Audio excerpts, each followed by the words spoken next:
Wednesday. Weary. The air was thick with stories. Ruth Hogan. In my life pastoring the refuge community and connecting with other people in real life and online from around the world, I get to hear so many important stories.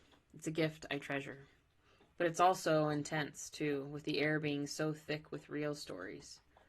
Just this week, I talked to single moms struggling to keep their lights on, people living in their cars trying everything they know to secure affordable housing, disabled veterans trying to manage their post-traumatic stress disorder, burned out pastors straining to find a new vocation, friends in the middle of divorces and raising kids in this crazy world, and survivors of religious trauma who long for a freer connection with God. In this season of my story, navigating the deepest grief, I cry every day. Every single day. Every single day. Waves of grief are part of my current story, and I can do nothing about them except ride them out. One after another after another. It's exhausting. When you think of the word weary, what comes to mind? For me, it's tired, exhausted, out of steam, depleted, worn out, longing for relief. So many people seem extra weary this time of year. My friends are weary. I am weary.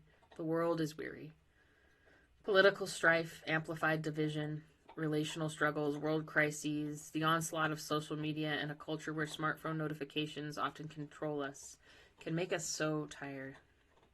Even if we try to tune out the outside rumble, our own struggles often wear us down.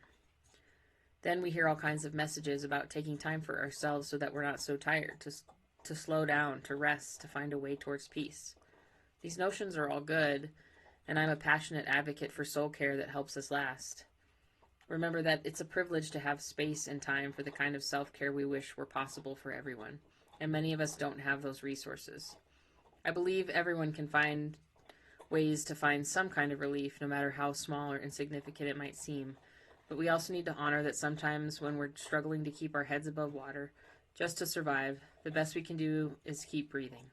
One breath, and then the next.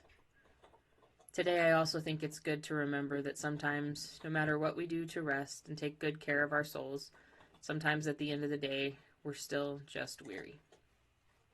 The air is thick with stories. We live in a weary world.